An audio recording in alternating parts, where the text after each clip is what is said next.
Hey guys, I have something very important to tell you all. This isn't easy for me to say, so I'm just gonna say it. I've finally been diagnosed with a mental illness. This is a long time coming, and I'm kind of glad that it's over with now. But it's a very common condition, and unfortunately, I will have to struggle with it the rest of my life. But I'm lucky to have a good support group behind me. If anyone's interested, it's a condition known as being a man. I sincerely apologize if my clickbait title and the words I've just used have disparaged anyone with mental illness. I can assure you, I take mental illness very, very seriously. However, that's kind of what I want to talk about today.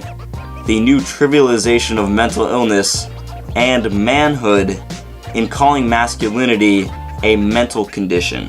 According to the University of Texas, masculinity, not even toxic masculinity, just regular masculinity, although I guess in some people's eyes there's not even a difference anymore, will now be treated as a mental illness.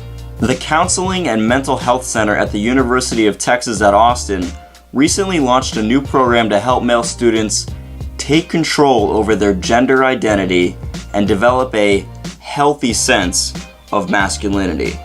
That's right, this isn't some assistant professor at the university who believes that male behavior or toxic masculinity should be treated as a mental illness. This is the actual mental health center at the university. And you wonder why some people don't trust their therapists. The program is predicated on a critique of so-called restrictive masculinity.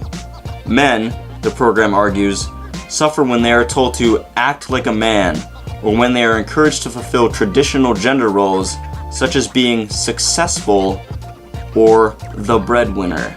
Talk about trivializing mental illness. If this is truly a correct use of the term mental illness by the university, things like depression, anxiety, bipolar disorder, schizophrenia, well, those are all just as common and benign as a man wanting to provide for his family or toughing it out at the gym. On the flip side, simply saying that because I like to take care of people or like to be active and I happen to like things that are very masculine is a mental illness, well, that's pretty disparaging to men. Though you may enjoy taking care of people or being active, Masculine UT warns that many of these attributes are actually dangerous, claiming that traditional ideas of masculinity place men into rigid or restrictive boxes, which prevent them from developing their emotional maturity. No offense to the mentally ill, but comparing my affinity of sports or fitness to an illness that requires a cure is pretty insulting. And what would the cure to masculinity be? 3 tall glasses of soy milk per day? I really feel bad for students with mental illness attending this university. Imagine a freshman with social anxiety. Now he's being told that the few times he went out and conquered his anxiety and hung out with friends and did masculine things like drink beer or watch a football game, well, those are also symptoms. If you are a male student at UT reading this right now, we hope that learning about this helps you not to feel guilty about having participated in these definitions of masculinity, and instead feel empowered to break the cycle. If you're a male student at UT, you need to be careful before the college decides it can intervene when you act too manly. Also, break the cycle and do what exactly? Nothing that men are naturally drawn to and capable of doing? What this really comes down to is the idea that there is something inherently toxic about male behavior and masculinity. And while I understand that things like hazing or boorish behavior around women is undesirable, this does not mean that all male behavior is inherently poisonous. There's a big difference between hazing and how men act around each other, where we tease each other because that's just how we bond.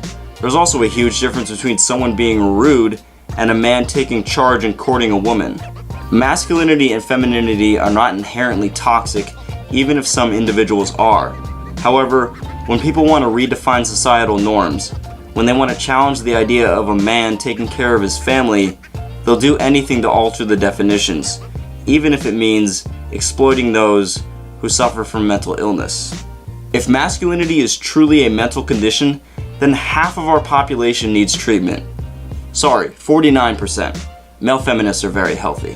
I'll go ahead and drink those tall glasses of soy milk, and then I think I'll cut off my penis, because let's face it, I'm mentally ill as a man if I want to have children with a woman and provide a nice life for my future wife and kids.